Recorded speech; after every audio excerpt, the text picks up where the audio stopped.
Lembra daquele pássaro de aço gigantesco que, num piscar de olhos, sumiu dos radares no meio do azul do Atlântico? Um avião inteiro, com 228 almas a bordo, simplesmente desapareceu. Mas o que foi que derrubou essa máquina colossal do céu? Foi a tecnologia que traiu, ou foi um erro humano que selou esse destino?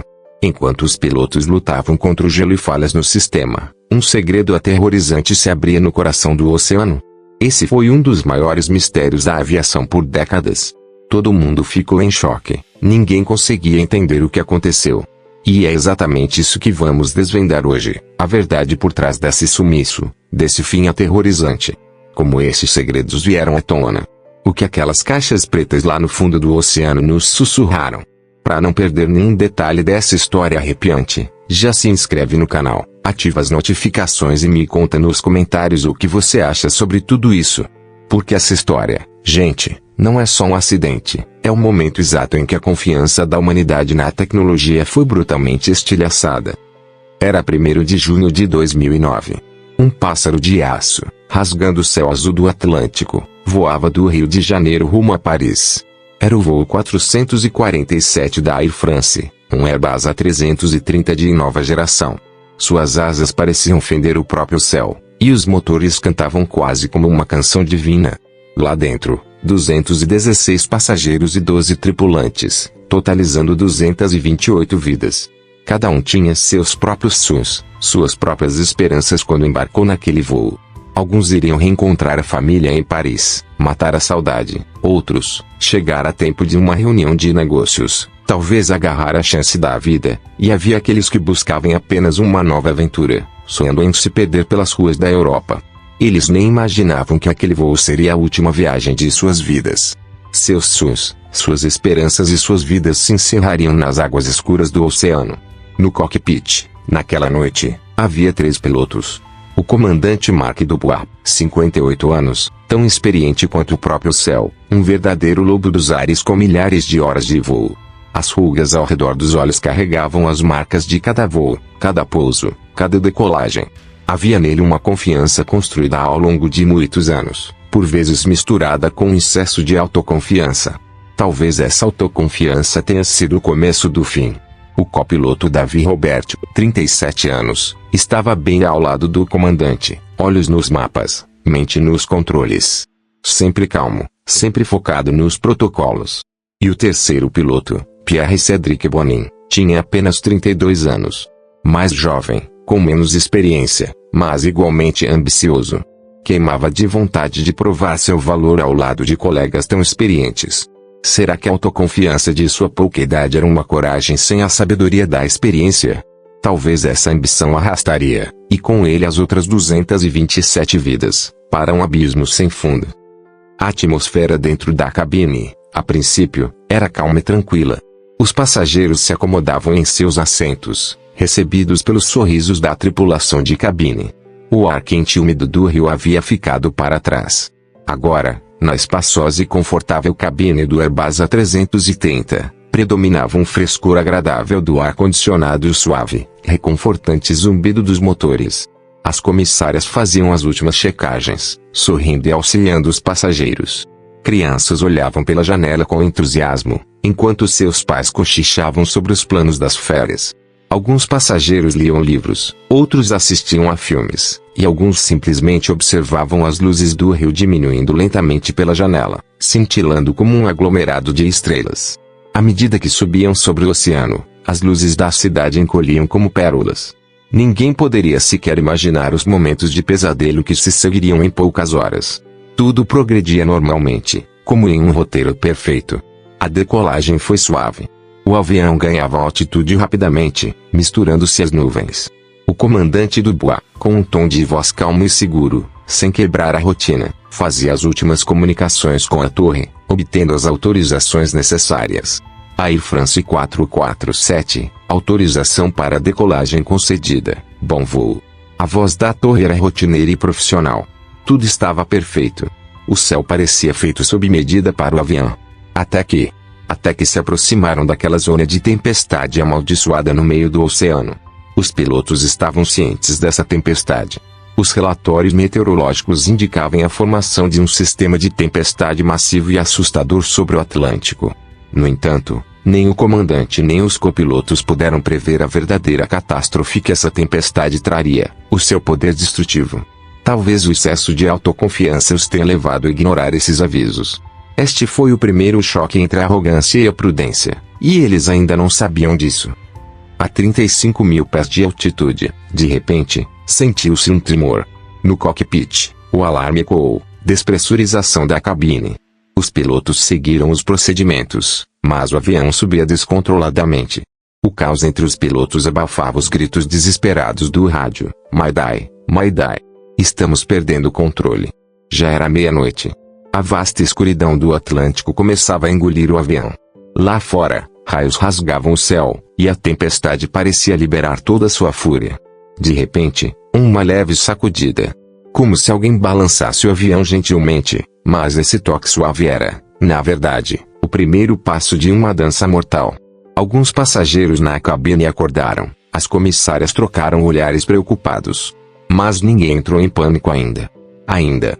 O comandante Dubois, percebendo a seriedade da situação, levantou-se rapidamente de seu assento de descanso e voltou. Bonin e Robert estavam de plantão no cockpit. Foi exatamente nesse momento que o preço da arrogância e do excesso de autoconfiança começou a ser pago. Este foi o início de uma lição terrível, trazida por um momento de distração, inexperiência e, talvez, o cansaço do momento. Ao entrarem na zona de tempestade, o tempo ficou ainda mais turbulento. O avião foi pego por uma forte turbulência. Preocupação surgiu nos rostos dos passageiros. Alguns seguravam a respiração com medo. Bebês começaram a chorar. Os sensores de velocidade externos, os famosos tubos de pitot que medem a velocidade do avião, subitamente falharam devido ao forte congelamento. O gelo cobriu o metal, como uma mão amaldiçoada. Os displays do cockpit se encheram de números sem sentido, transformando-se em indicadores fantasmas. O fluxo de informações sobre a velocidade do avião parou. Um nó cego, uma incógnita. Exatamente neste momento crítico, o piloto automático se desconectou. O avião ficou completamente sob o controle dos pilotos. E foi aqui que aconteceu o fatídico momento de decisão, trazido pelo pânico momentâneo e a inexperiência do jovem piloto Bonin. Bonin inclinou o nariz do avião para cima. Ou seja, ele colocou o avião em ascensão. Normalmente, quando um avião perde velocidade, ele entra em queda. Essa é a regra mais básica da aviação. No entanto, Bonin, como se quisesse evitar a queda, puxou o avião para cima. Isso era o prenúncio de uma situação conhecida na aviação como stall, que resulta na perda da capacidade do avião de se sustentar no ar. Era um sussurro de morte. O comandante Dubois e Robert não perceberam imediatamente a manobra errada de Bonin. O tempo parou. Os alarmes no cockpit tocavam como uma sinfonia da morte. Stall. Stall. Stall. Os sons dos alarmes ensurderiam os ouvidos, ecoando dentro do cérebro. O avião, com o nariz para cima, diminuía a velocidade progressivamente, flutuando como uma folha. Eles estavam perdendo altitude, muito rapidamente. Os passageiros, colados em seus assentos, gritavam. As luzes da cabine piscavam, e objetos voavam de um lado para o outro. Aquilo não era uma turbulência. Era o começo do fim. Um pesadelo que se tornava realidade. A comunicação entre os pilotos era um completo caos. Cada um agia por conta própria, não conseguiam se ouvir. O comandante Dubois gritava para Robert: "O que você está fazendo?" Enquanto Bonin, em pânico, continuava tentando manter o nariz do avião para cima. No entanto, o que eles deveriam fazer era exatamente o oposto: baixar o nariz do avião para ganhar velocidade e manter a sustentação no ar. Essa era uma regra básica da aviação, a voz da sabedoria adquirida com anos de experiência. Mas no caos daquele momento, em pânico, tudo foi esquecido. A inexperiência e o estresse haviam se tornado os maiores inimigos da arrogância. Enquanto o avião continuava a planar no vazio, o comandante Dubois e Robert finalmente perceberam a manobra errada de Bonin. Mas já era tarde demais. O avião perdia milhares de pés de altitude em segundos. O uivo do vento lá fora misturava-se ao som agonizante dos motores, e os gritos dentro da cabine dilaceravam os corações. Cada segundo os aproximava do último momento em que o avião dançava com a morte. Diante de seus olhos, suas vidas passavam como um filme. Os rostos dos filhos, os sorrisos dos entes queridos. Tudo estava condenado a desaparecer nas profundezas do oceano. O rugido dos motores diminuiu, cedendo lugar a um silêncio arrepiante. Então, os dois motores se calaram. O avião, como uma pedra gigante, caía do céu. O pânico na cabine atingiu o auge. Gritos, súplicas. E depois, restou apenas o som do metal se retorcendo. E então, aquele momento arrepiante chegou. A luz de alerta que indicava que o motor havia parado completamente acendeu. Em seguida, outra. O avião começou a planar no vazio, como uma pedra gigante caindo do céu. Aquele silêncio foi o som mais assustador que já tinham ouvido. O zumbido vital dos motores foi substituído pelo sussurro da morte. Todos dentro da cabine estavam vivendo seus últimos momentos.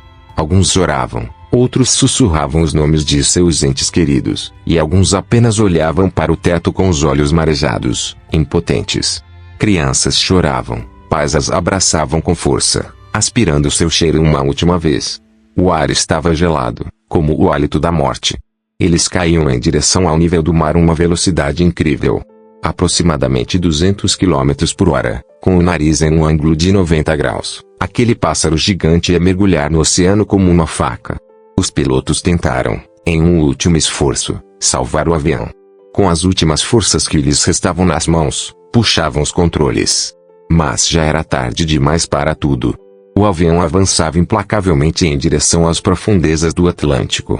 Os sons de metal se retorcendo, vidros explodindo, móveis se despedaçando lá dentro. E então, aquele impacto ensurdecedor. Tudo acabou em um instante. Uma explosão, uma chama momentânea, e depois escuridão e silêncio. O Air France 447 afundou nas águas frias e escuras do Oceano Atlântico. Desapareceu do radar. Ninguém sabia exatamente o que havia acontecido. Restou apenas um silêncio. Com o avião, 228 vidas se perderam nas profundezas do oceano. Em sua memória, em sua dor, temos que ser tendenciosos. Essa tragédia jamais deve ser esquecida. Cada vida era uma história. Uma família. Um futuro. Agora, todos se perderam na escuridão do oceano. Quem foi o verdadeiro culpado nesse incidente? O clima? A tecnologia? Ou as decisões erradas dos pilotos no cockpit? De quem foi a culpa? Essas perguntas pareciam enterradas nas profundezas junto com os destroços no fundo do oceano. Mas uma coisa era certa: 228 vidas inocentes foram sacrificadas naquela noite. A dor deles continuaria ecoando nas ondas do oceano. E essa dor deveria permanecer na consciência dos responsáveis por toda a vida. Porque isso não foi destino, foi uma cadeia de erros humanos. Você acha que os pilotos tinham alguma chance nessa situação? O que você sentiria se estivesse no lugar deles? Compartilhe seus pensamentos nos comentários. A queda do voo 447 da Air France nas profundezas do Atlântico chocou o mundo. Um avião a caminho do Brasil para Paris parecia ter simplesmente evaporado. Essa situação abalou profundamente não apenas a comunidade da aviação, mas todo o planeta. Milhões de pessoas ficaram grudadas nas telas da televisão, compartilhando o desespero das famílias que aguardavam notícias de seus entes queridos. Os noticiários anunciavam com grande curiosidade a menor pista sobre o destino do avião desaparecido. As operações de busca e resgate começaram imediatamente, com um esforço extraordinário da Marinha Brasileira e das autoridades francesas, culminando em uma operação gigantesca. Submarinos, navios, aviões, todos os recursos foram mobilizados. No entanto, a vastidão, a escuridão e, especialmente, a profundidade de 4 quilômetros do oceano tornavam essa missão desesperadora ainda mais difícil. O Atlântico parecia ter engolido o avião e todos os seus segredos, puxando essa gigantesca ave de aço para o fundo, como se nunca mais fosse soltá-la. Nos primeiros dias, apenas destroços e pistas dolorosas foram encontrados, malas flutuando, assentos quebrados com os nomes dos passageiros ainda visíveis, pertences pessoais despedaçados e, infelizmente, restos humanos. Cada pedaço lançava uma brasa no coração das famílias, queimando mais uma vez suas esperanças já fragmentadas. Suas esperanças se desvaneciam com as ondas do oceano. 228 vidas. Não eram apenas números. Cada um era uma vida, uma história. Eram mães, pais, filhos, cônjuges, irmãos. Planos futuros, sonhos inacabados, palavras não ditas, reencontros. Agora, tudo havia desaparecido na escuridão do fundo do oceano. Aqueles que esperavam seus entes queridos choravam nos aeroportos, diante da televisão, em desespero. Essa era a dor não apenas de um país, mas de todo o mundo. Devemos mais uma vez enfatizar nossa postura parcial em memória dos perdidos.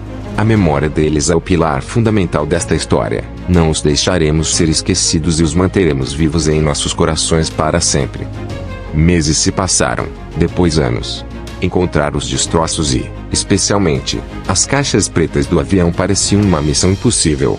O fundo do oceano era como um gigantesco cemitério, tendo guardado a Air France 447 entre os segredos que escondera por milhões de anos. As autoridades francesas, juntamente com especialistas internacionais, varreram o leito marinho centímetro por centímetro, usando as mais avançadas tecnologias de sonar, submarinos robóticos, veículos subaquáticos não tripulados e equipamentos de última geração foram utilizados, custando centenas de milhões de dólares. Essa gigantesca operação de busca foi uma das mais caras e complexas da história da aviação. Navios de pesquisa em águas profundas mapearam detalhadamente o fundo do oceano em expedições que duraram semanas. Cada busca era tanto uma espera desesperançosa quanto uma oração, uma súplica pelas almas perdidas. Até maio de 2011.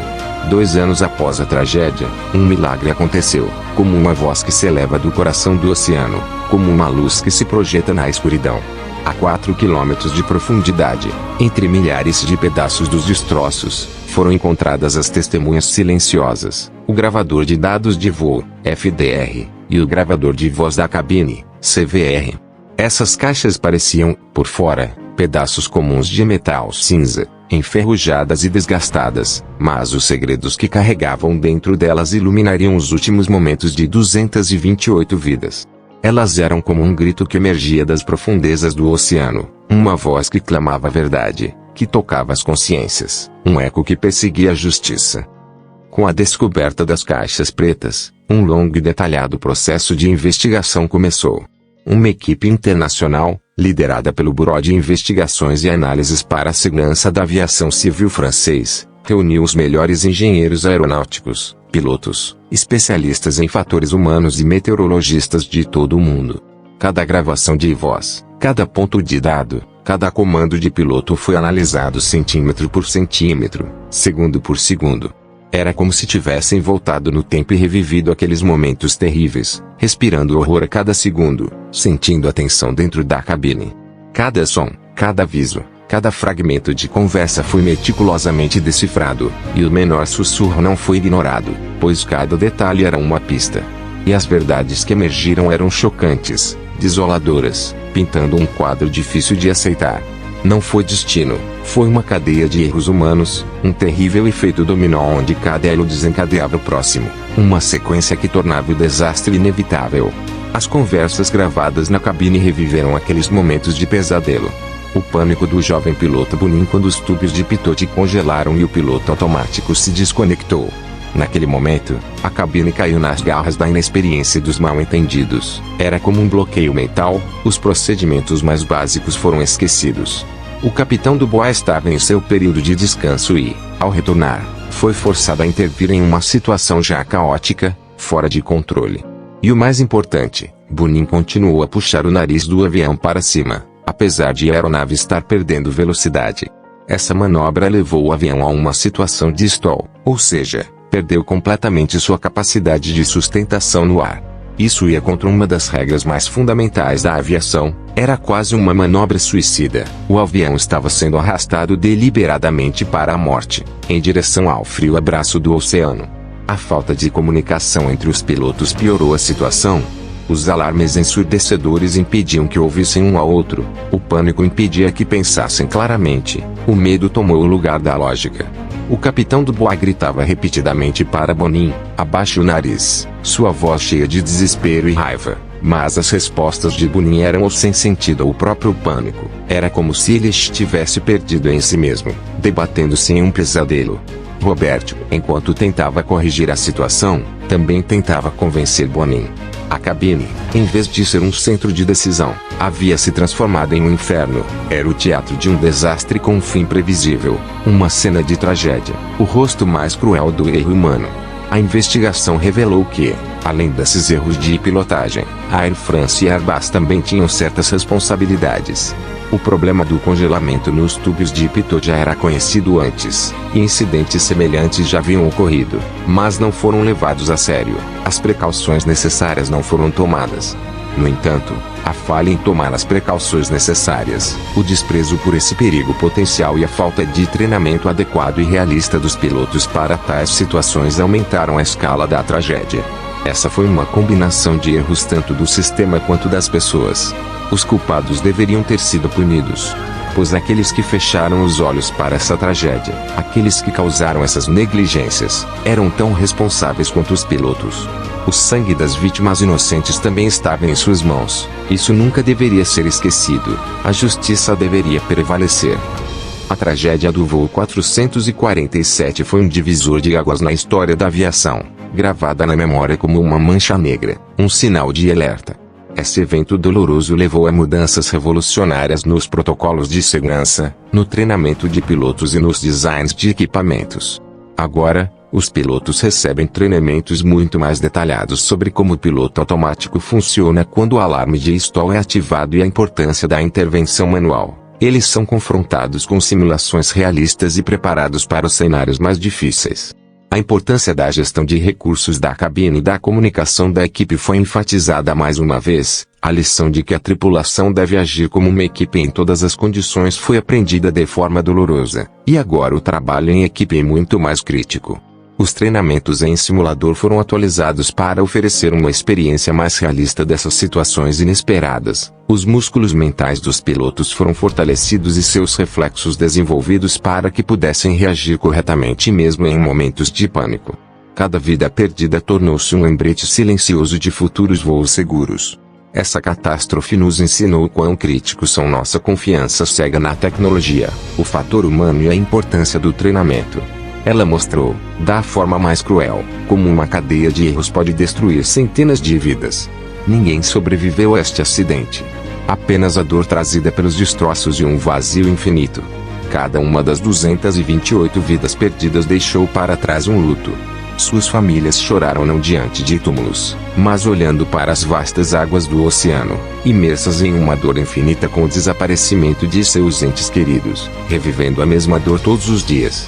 Suas histórias, as lágrimas de suas famílias, sempre nos lembrarão da dimensão humana dessa tragédia, uma lição a ser transmitida às futuras gerações.